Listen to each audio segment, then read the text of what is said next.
Assalomu alaykum, hurmatli tomoshabinlar. Bugun juda muhim savolni aniq va tushunarli qilib ko'rib chiqamiz. Pasport kitobchani albatta almashtirish kerakmi?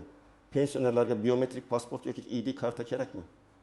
Eski pasport bilan pensiya, bank, poliklinika, notarius, meros, kommunal xizmatlarda muammo bo'ladimi? Bu ma'lumot har bir oilaga tegishli. Chunki deyarli har birimizning uyimizda ota-onamiz, bobo-buvimiz, pensiya yoshidagi yaqinlarimiz bor. Ko'p odamlar agar almashtirmasam jarima bo'ladimi? Pensiyam to'xtab qoladimi? Chetga chiqmasam ham biometrik pasport olishim shartmi? deb xavotirda. Shuning uchun videoni oxirigacha ko'ring. Hozirning o'zida kanalga obuna bo'ling, like bosib qo'ying. Chunki men bu mavzuni oddiy til bilan, amaliy misollar orqali tushuntirib beraman. Avval qanday edi? Oldin fuqarolarda asosiy pasport kitobcha bo'lardi. U ichki hujjat sifatida ham ishlatilardi. Ayrim davrlarda chet elga chiqish uchun ham shu pasportga ruxsat stikerlari yoki boshqa belgilar qo'yilardi. Keyin biometrik pasport tizimi joriy qilindi. Biometrik pasport degani unda shaxsning elektron ma'lumotlari, foto surati, ayrim holatlarda biometrik identifikatsiya ma'lumotlari saqlanadigan zamonaviy hujjatdir. Keyinchalik esa ichki foydalanish uchun ID karta amaliyotga kirdi.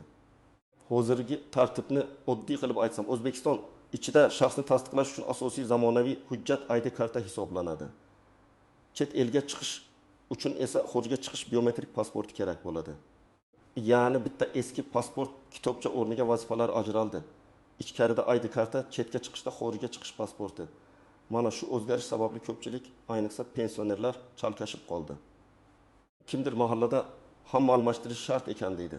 Kimdir almashtirmasang pensiya bermaydi deydi. Yana kimdir pensionerlarga shart emas deydi. Aslida masala bunday hujjatning amal qilish muddati, uning yaroqliligi.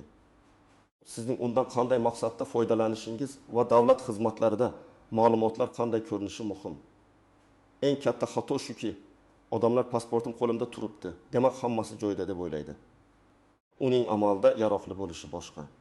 Masalan, eski pasportingizdagi rasm juda eski bo'lsa, familiya o'zgargan bo'lsa, tug'ilgan sana yoki ismda xatolik bo'lsa, amal qilish muddati tugagan bo'lsa, unda siz bankda, notariusda, davlat xizmatlari markazida yoki chegarada muammoga duch kelasiz. Men buni ikki qismga bo'lib tushuntiraman. Birinchisi, O'zbekiston ichida yashab chet elga chiqmaydigan pensioner. Ikkinchisi, chet elga chiqmoqchi bo'lgan yoki farzandlari chet elda bo'lgan pensioner.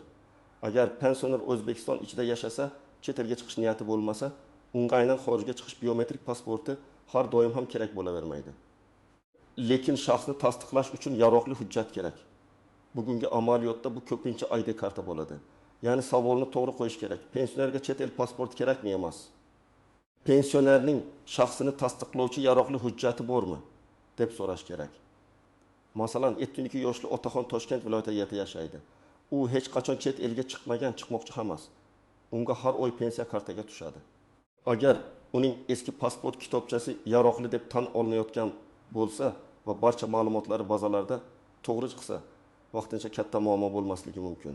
Lekin u bank kartasini yangilamoqchi bo'lsa, notariusda ishonchnoma bermoqchi bo'lsa, uy joyini farzandiga rasmiylashtirmoqchi bo'lsa, davlat xizmatlari markazidan ma'lumotnoma olmoqchi bo'lsa, undan zamonaviy yaroqli shaxsni tasdiqlovchi hujjat talab qilinishi mumkin. Shunda ID karta olish zarurati paydo bo'ladi. Ikkinchi misol, 68 yoshli onaxonning o'g'li Rossiyada ishlaydi.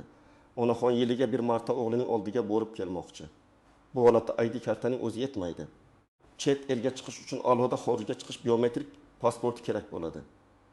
Chunki ID karta O'zbekiston ichida shaxsni tasdiqlash uchun, xorijga chiqish pasporti esa davlat chegarasidan o'tish uchun kerak. Onaxon, men pensionerman. Menga shart emas deb o'ylasa, aeroportga kelganda muammo bo'ladi. Chipta bo'lsa ham, taklifnoma bo'lsa ham, yaroqli xorijga chiqish pasportisiz chiqib keta olmaydi. Uchinchi misol. 25 yoshli pensionerning eski pasportida familiyasi Karimova deb yozilgan, lekin pensiya hujjatlarida yoki bank bazasida Karimova o'rniga bitta harf boshqacha kiritilgan. Bunday mayda ko'ringan xatolik katta muammoga olib keladi. Pensiya kartasini almashtirishda, meros ishlarida, tibbiy sug'urta yoki boshqa bazalarda shaxsni aniqlashda bu bir odammi yoki boshqa odammi degan savol chiqadi. Shuning uchun hujjatni yangilash faqat pasport almashtirish emas, balki shaxsiy ma'lumotlarni tartibga keltirish hamdir. 4-misol. Otaxonning eski pasportidagi rasmiy 25 yil oldingi. Hozir u ko'ngil yoshda ko'rinishi ancha o'zgargan. Notarius uy-joy bo'yicha bitim rasmiylashtirayotganda shaxsni aniqlay olmasa, xizmat ko'rsatishni rad qilishi mumkin. Chunki notariusning vazifasi hujjatdagi shaxs bilan oldida turgan odam bir xil ekanini aniqlash. Agar rasm juda eski bo'lsa, yuz tuzilishi o'zgargan bo'lsa, hujjat eskirgan bo'lsa, men sizni taniman-ku degan gap yetmaydi. Rasmiy idorada hujjat birinchi o'rinda turadi. Demak, kim xavotir olish kerak? Men birinchi navbatda quyidagi odamlarga e'tibor berishni maslahat beraman. Pasport kitobchasi juda eski bo'lganlar, pasportining amal qilish muddati yoki yaroqliligi bo'yicha shubha bo'lganlar, familiyasi, ismi, otasining ismi, tug'ilgan sanasida xatolik borlar, bank yoki pensiya bo'limida ma'lumotlari mos kelmayotganlar, notariusga boradiganlar, uy-joy, meros, vasiyat, ishonchnoma, aliment, sud ishlari bilan shug'ullanadiganlar, chet elga chiqmoqchi bo'lganlar. Kim hozircha xavotirlanmasligi mumkin? Agar pensionerning hujjati yaroqli bo'lsa, barcha bazalarda ma'lumotlari to'g'ri bo'lsa, pensiyasi muammosi tushayotgan bo'lsa, yaqin vaqt ichida notarial ish, bank kartasini almashtirish, chet elga chiqish, uy-joy rasmiylashtirish rejalari bo'lmasa, vahimaga tushishga hojat yo'q. Lekin baribir men bunday insonlarga ham hujjatlarini oldindan tekshirtirishni maslahat beraman. Chunki muammo odatda kerak bo'lgan kuni chiqadi. Masalan, kasalxonaga yotqizish kerak bo'ladi. Bankdan pul yechish kerak bo'ladi. Notariusga zudlik bilan borish kerak bo'ladi. Shunda hujjat yaroqsizligi aniqlansa, vaqt yo'qotiladi. Birinchi nozik jihat. Pensiya hujjat almashtirmaganingiz uchun avtomatik to'xtab qoladi degan gap har doim ham to'g'ri emas. Pensiya to'lovlari alohida tizim orqali yuritiladi, lekin pensionerning shaxsini tasdiqlash, bank kartasini yangilash, yashash joyini o'zgartirish, pensiya hujjatlariga o'zgartirish kiritish, boshqa hududga ko'chib o'tish kabi holatlarda yaroqli hujjat talab qilinadi. Ya'ni hujjat muammosi pensiyaning o'zida emas, pensiyani olish mexanizmida muammo tug'dirishi mumkin. Masalan, pensionerning bank kartasi muddati tugadi. Bank yangi karta berish uchun yaroqli shaxsni tasdiqlovchi hujjat so'raydi. Eski pasport bazada o'tmasa yoki hujjat yaroqsiz deb chiqsa, bank xoddimi kartani rasmiylashtira olmaydi. Natijada pensiya hisobda turishi mumkin, lekin odam pulni olishda qiynaladi. Shuning uchun pensiya to'xtamaydi degan gap bilan xotirjam bo'lib qolmaslik kerak. Ikkinchi nozik jihat, chet elga chiqish biometrik pasporti bilan ID karta bir narsa emas. Juda ko'p odamlar biometrik pasport oldim.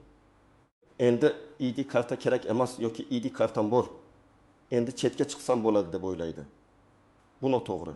ID karta ichki hujjat, xorijga chiqish pasporti chegaradan o'tish hujjati, ayrim davlatlarga kirish tartibi, viza talablari, pasportning amal qilish muddati kabi alohida shartlar ham bor.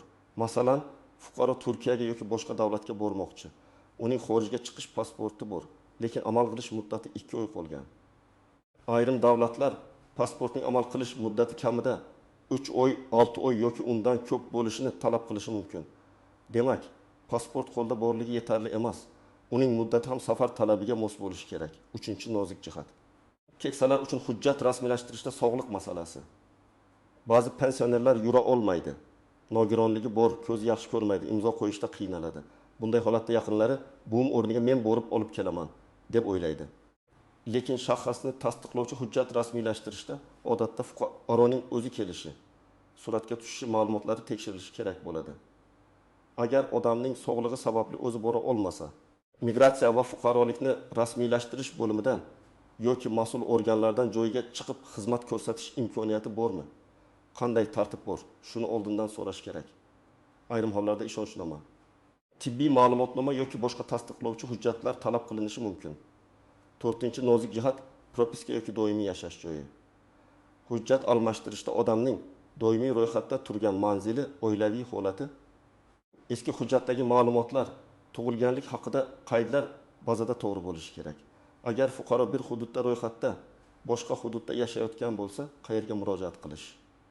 Hujjatni qayerdan olish masalasini oldindan aniqlashtirish kerak.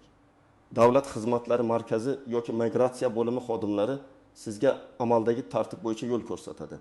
5-chi nozik jihat. Qarindoshlar hujjatni kechiktirib yuradi.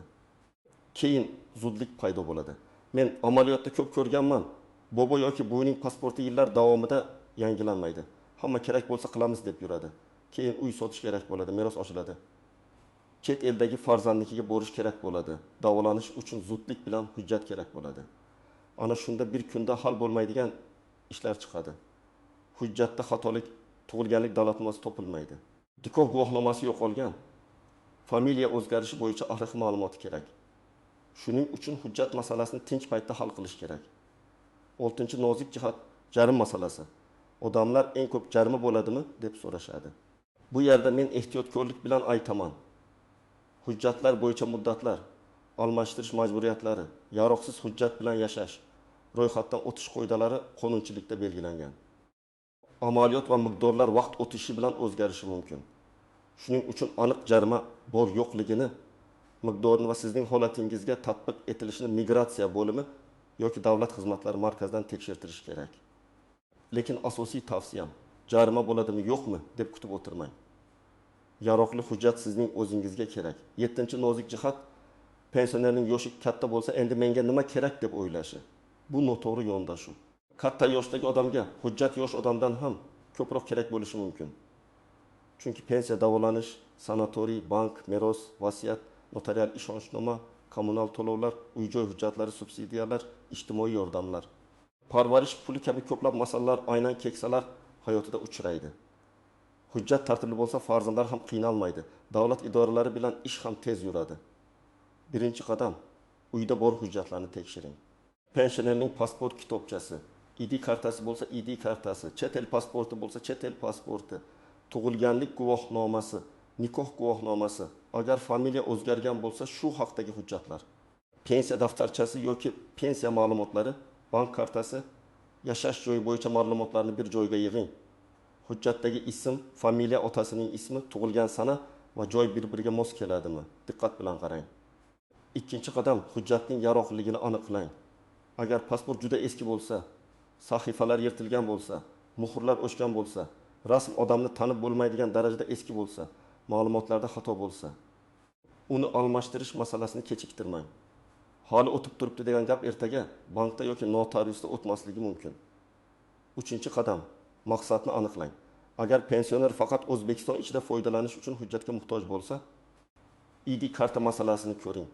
Agar chet elga chiqish rejalashtirilsa, xorijga chiqish biometrik pasporti kerak bo'ladi. Agar ikkala holat ham bor bo'lsa, ikkalasini ham tartibga keltirish kerak bo'ladi. 4-qadam. Qayerga murojaat qilishni biling. Odatda ID karta va pasport masalalari bo'yicha migratsiya va fuqarolikni rasmiylashtirish bo'limlari hamda davlat xizmatlari markazlari orqali murojaat qilinadi. Hududingizdagi aniq tartibni oldindan telefon orqali yoki yaqin davlat xizmatlari markaziga borib so'rang. Ba'zan navbatga yozilish, to'lov qilish, suratga tushish, ariza to'ldirish, eski hujjatni taqdim etish talab qilinadi. 5-qadam. Hujjatlarni oldindan tayyorlang. Men odatda quyidagilarni tayyorlab borishni maslahat beraman. Eski pasport yoki mavjud shaxsni tasdiqlovchi hujjat, tug'ilganlik guvohnomasi, nikoh yoki ajralish guvohnomasi. Familiya o'zgargan bo'lsa, tasdiqlovchi hujjat, yashash joyi bo'yicha ma'lumot, to'lov uchun mablag', agar fuqaro nogiron yoki yura olmaydigan bo'lsa, sog'liq holatini tasdiqlovchi hujjatlar. Hamma holatda ham bularning barchasi so'ralmasligi mumkin. Lekin qo'lingizda bo'lsa, ish tezlashadi. 6-qadam. Arizada ma'lumotlarni juda ehtiyotkorlik bilan tekshiring. Ismda bitta harf xato bo'lsa ham keyinchalik katta muammo qiladi. Masalan, Gulbahor o'rniga Gulbahor, Yo'ldoshev o'rniga Yuldashev boshqa tizimlarda mos kelmasligi mumkin. Lotin yozuvi, kiril yozuvi, transliteratsiya masalasida ham e'tiborli bo'ling. Xodim kiritgan ma'lumotni mayli bo'laveradi demang. Joyda tekshirtiring. 7-qadam. Pensionerning o'zi bora olmasa oldindan maslahat oling. Olib boramizmi? Uyga chaqirish mumkinmi? Ishonchnoma yetadimi? Tibbiy hujjat kerakmi? degan savollarni aniq qilib so'rang. Chunki har bir xizmatda shaxsning bevosita ishtiroki talab qilinadigan holatlar bor. Ayniqsa suratga olish, biometrik ma'lumotlarni olish, imzo yoki rozilik masalalarida fuqaroning o'zi muhim. 8-qadam. Chet elga chiqishdan kamida bir necha oy oldin pasportni tekshiring. Chipta olib qo'yib, keyin pasport muddati kam qolganini bilib qolish juda noqulay. Masalan, farzandingiz ona bir oyda olib ketaman desa, darhol pasportni ko'ring. Amal qilish muddati, familiya, tug'ilgan sana, sahifalar holati, viza kerak yoki kerak emasligi, boradigan davlat talablari, aviakompaniya shartlarini tekshiring. Pensioner odam yo'lda stress qilmasligi uchun hammasini oldindan tayyorlang. 9-qadam. Bank va pensiya ma'lumotlarini moslashtiring. ID karta yoki yangi pasport olgandan keyin bankda, pensiya bo'limida yoki tegishli tashkilotlarda ma'lumotlarni yangilash kerak bo'lishi mumkin. Yangi hujjat olganingizdan so'ng endi hammasi avtomatik bo'ldi deb o'ylamang. Bank kartangiz, telefon raqamingiz, pensiya to'lovi. Ro'yxat ma'lumotlari to'g'ri ko'rinayotganini tekshirib qo'ying. 10-qadam. Barcha hujjatlardan nusxa olib qo'ying. Asl hujjatni yo'qotish juda noqulay. Shuning uchun farzandlar yoki ishonchli yaqinlar telefoniga hujjatlarning suratini saqlab qo'yishi mumkin. Lekin bu suratlarni begonalarga yubormang. Pasport ma'lumotlari, ID karta ma'lumotlari. JSH shir kabi shaxsiy raqamlar firibgarlar qo'lga tushmasligi kerak. Hujjat nusxalarini faqat rasmiy idora, bank yoki ishonchli tashkilot talab qilganda bering. Yana bir muhim maslahat, mahalla gaplariga emas, rasmiy manbaga tayaning. Mahalladagi odam yaxshi niyat bilan maslahat berishi mumkin, lekin tartibni noto'g'ri tushungan bo'lishi mumkin. Falonchi aytdi, qo'shnim shunaqa qildi, bankdagi tanishim degan gaplar huquqiy kafolat emas. Sizning holatingizda tug'ilgan sana, ro'yxat joyi, hujjat turi, pensiya shakli, chet elga chiqish rejasi boshqacha bo'lishi mumkin. Shuning uchun Davlat xizmatlari markazi migratsiya bo'limi, pensiya jamg'armasi va bankdan aniq javob oling. Demak, pasport kitobchani almashtirish masalasida eng to'g'ri yondashuv shuki, agar hujjat eski, yaroqsiz muddati o'tgan, ma'lumotlari xato yoki amaliy ishlar muammo tug'dirayotgan bo'lsa, uni albatta tartibga keltirish kerak. Pensionerga chet elga chiqish biometrik pasporti faqat chet elga chiqsa kerak bo'ladi. Lekin pensionerning O'zbekiston ichida shaxsini tasdiqlovchi yaroqli hujjati, ya'ni amaldagi tartibga mos ID karta yoki boshqa tan olinadigan hujjat bo'lishi juda muhim. Men sizga vahma qilishni emas, oldindan harakat qilishni maslahat beraman. Hujjat masalasini kasal bo'lganda, bank kartasi yopilganda, notarius eshigida turganda yoki aeroportga borganda emas, tinch paytda hal qiling. Ayniqsa ota-onangiz, bobo-buvingiz hujjatlarini bugunoq bir ko'zdan kechiring. Agar sizda eski pasport kitobcha bo'yicha savol bo'lsa, izohlarda yozing. Yoshingiz, qaysi hujjatingiz bor? Chet elga chiqish rejangiz bormi? Qanday muammoga duch keldingiz? Men keyingi videolarda eng ko'p berilgan savollarga alohida javob beraman. Video foydali bo'lgan bo'lsa, like bosing, yaqinlaringizga yuboring va kanalga obuna bo'ling. Chunki bunday huquqiy va amaliy ma'lumotlar har bir oilaga kerak.